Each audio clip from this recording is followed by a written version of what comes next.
Hello, YouTube. It's me, John Avenger, once again, and welcome back to another movie review of Running Time Month, which I'm reviewing movies that are between 60 minutes to 2 hours long. This is a 1962 American musical film starring the late great Elvis Presley. It's about 96 minutes long, so this counts. I didn't review this last year, so it's been over 50 years since it came out.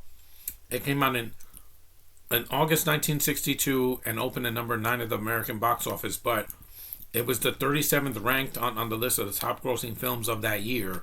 Back then, movies cost a lot less. Kid Galahad. Yeah, this is with Elvis. There he is. It's a movie poster.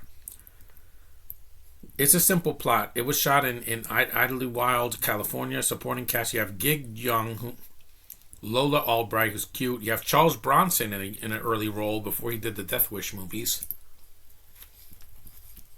Some critics rated one of Elvis's best performances. It's pretty good. It's a remake of a 1937 film starring Edward G. Robinson. That one's more of a drama than a musical. And the plot is Willie Grogan is a small-time boxing promoter and innkeeper based on the Catskills resort region of Cream Valley, New York, upstate. He is a contemptible man who is in debt and pays little attention to a woman he loves. Yeah, who loves him. Don't do that, guys. Always give your woman all the attention that she deserves. Dolly, a chain-smoking, love-starved woman residing at the camp. Walter Gulick arrives, a young man receiving discharge from the army who loves the peaceful setting as much as he loves working on old cars. Walter wishes to find a work as a mechanic at a nearby thing, and then the promoter tells him to do these fights for him, and then Elvis sings, of course, because he has to sing. He was the Elvis. This is really him. This is not Austin Butler playing Elvis. This is the real man. I'd rather see his real films or his real concerts or listen to his real songs than have some cheap imitation. Just saying. I'd rather watch the real person than somebody portraying them, like Blondie or I Want to Dance with Somebody. No, I want to see the real person. None of this fakery. None of it. And the film is pretty decent. It's a little bit. It's got a lot of songs in it. So if you're not a fan of the of singing, Elvis does that in the movie a lot.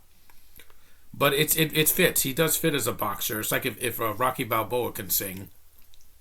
And throw some deep punches as well. The fight choreography is pretty good in the movie.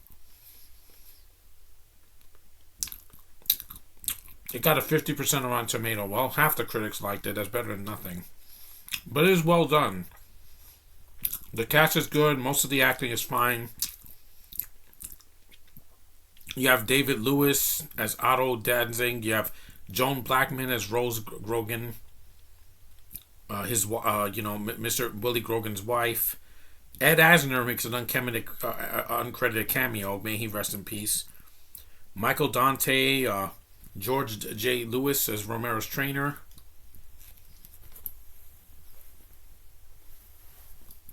And you have De La Fuente, who was the reigning welterweight champion at the time. And it's something different. It's Elvis in the boxing ring. It's not him in the West like he did in 2 other films. It's not him on stage singing. No, it's him singing in a upstate New York and getting into fights. And then he wants to marry a girl at the end. So it's a pretty simple plot. If you haven't seen it, I would recommend it. And it's sure as hell not 2.5 hours like that Elvis movie last year, which made money, and I don't know, capitalizing on the name of a dead singer. I'd rather see the real thing. Any of Elvis's movies. His best one, Jailhouse Rock. I would highly recommend that one without question. It's in black and white, it's from the 50s, and it's a great freaking movie. And it deserves to be seen more. I want to see it again. It's been a while. But anyway, it's an entertaining movie. It's in color, so you don't have to worry about it being black and white. Got good songs in it. Shot very well. It's colorful. The women are lovely, and it's very fast paced. For being 96 minutes, it does not drag ass. And